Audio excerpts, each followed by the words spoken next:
Hello everybody and welcome back to the FPL Phillips YouTube channel and for another wildcard video, this time for Game Week 7. I'm currently recording this as we're halfway through the Manchester United Spurs game, so I can have this video out for you guys on the Sunday. But I'm going to be putting together my team that I would be having if I was on a wildcard for Game Week 7. Hopefully it's useful if some of you guys have the chip still remaining and are considering playing it this week, or if you're just looking for some FPL content to finish up your weekend and you're interested to see which players I'm backing to do well over the next couple of game weeks or so into the future.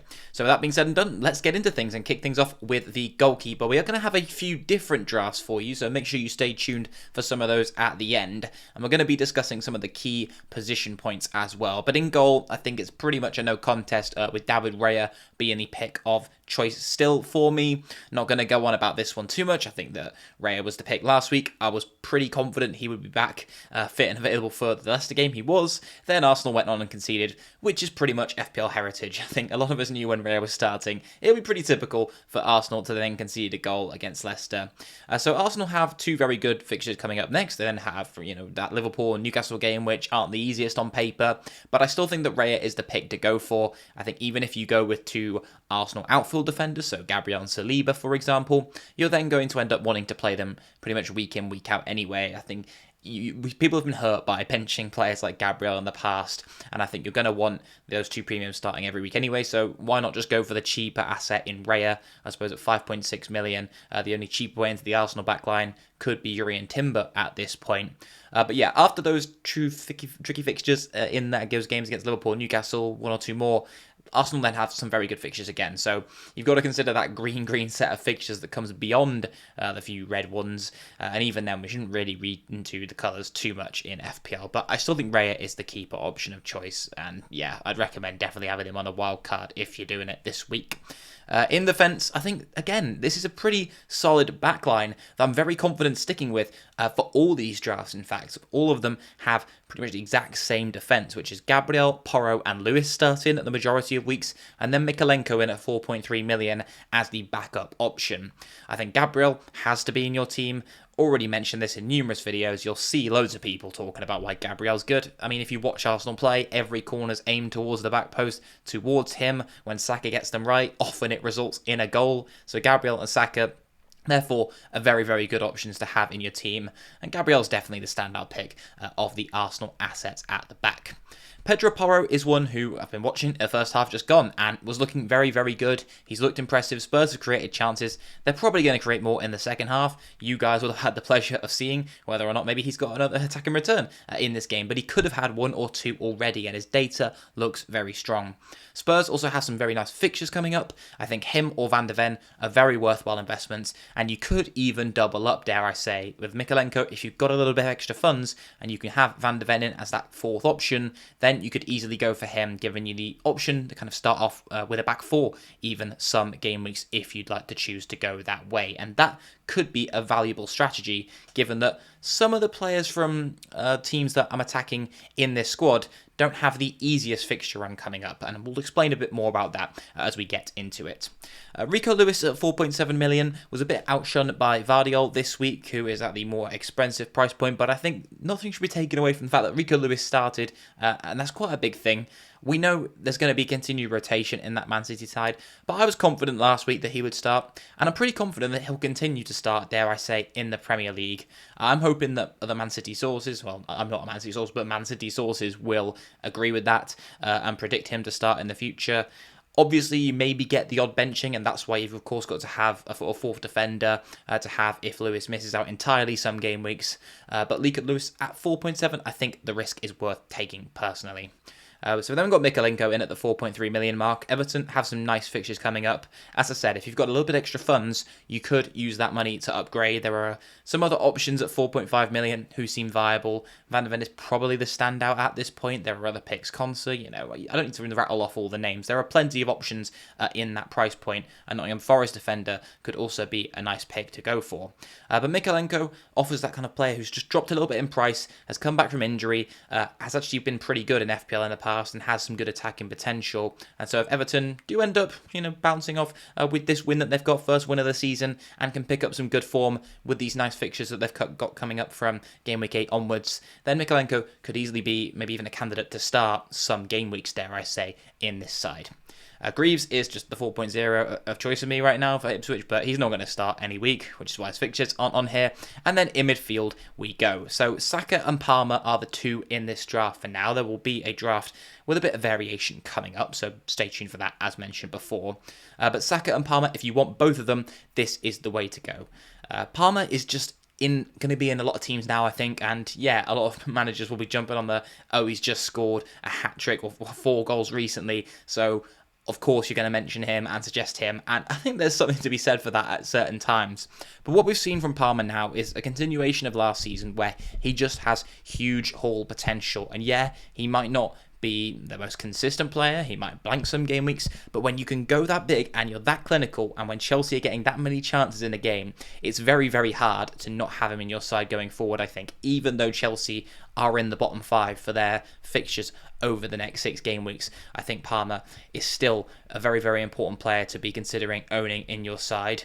And importantly, it's harder to, if you're on a wild card, not go with him and then find the money to get up to him rather than just downgrade him one week if you want to. That takes a lot more work and a lot more transfers, often or not, if you spread the funds throughout other positions. So that's the kind of benefit of this draft. Obviously, by having those two in, you make the sacrifice of having a few cheaper midfielders, and those are Mbeumo, Rodgers, and Dibbling. Now, Mbeumo would be a lock in my draft for sure. Not really too much discussion needed there. Talisman, still good without Vista, as I've been saying over the last few weeks. On penalties, gonna get goals week in, week out. So I think he's just so sensible to have in. Rodgers is the other one. He was taken off early in Villa's game on Sunday to kind of preserve him for the Bayern Munich fixture, and that is something that we're going to continue to see with Aston Villa as they have their European campaign. It might end quite soon, it might not, but for now, Rodgers is going to be a little bit of a minute's risk if he's going to want to be deployed in midweek. And the same can be said for other important Aston Villa assets. But I still think that he's worth the money. He grabbed his first goal of the season, I think, today. So very, very happy to see that as someone who already owns him. And yeah, I think there's no reason to go against him. He's been putting up good numbers already. I knew he would come good. He has come good, and he'll continue to come good, hopefully. So Villa don't have the easiest set of fixtures. They've got Fulham away, in particular, in Game Week 8, which looks like a tricky one. But that's why I've got in Dibbling at Southampton.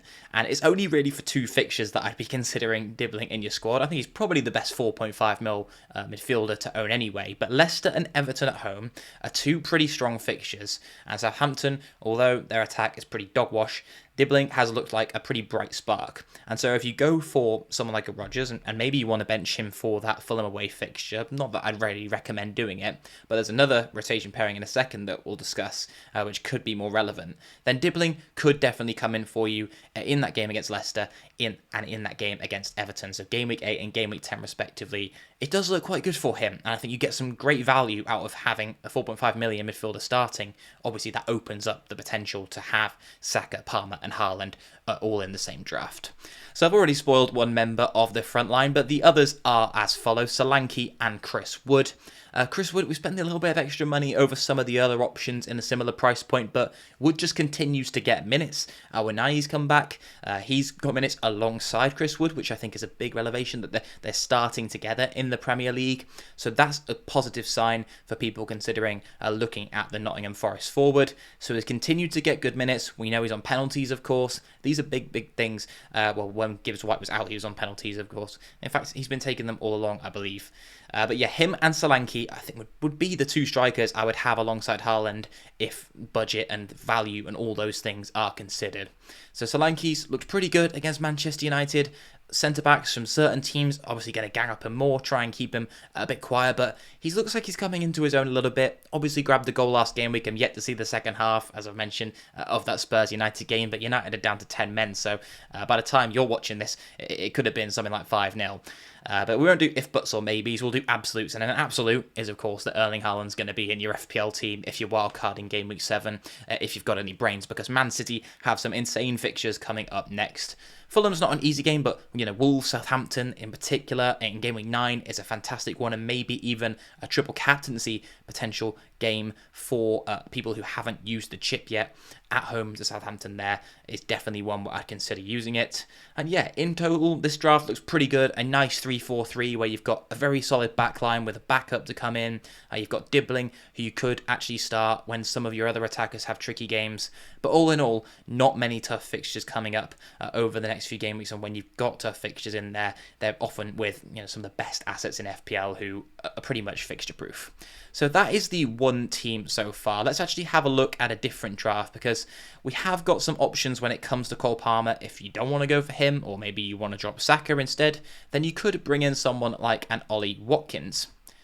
And this is the kind of draft that I'd be looking at there. So you bring in another kind of mid-price midfielder like an Eze into that spot where Cole Palmer was.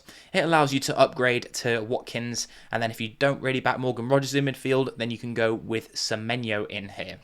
Now, Semenyo is looking a pretty good option. Obviously, yet to play this game week on Monday night. You may have seen that game when you're watching this video. But he's looked impressive to me so far. He's a player that I own at the moment, and I would like to own going forward. The thing putting me off is in game week 8 and in game week 10, he has some very tough fixtures against Arsenal and against Manchester City.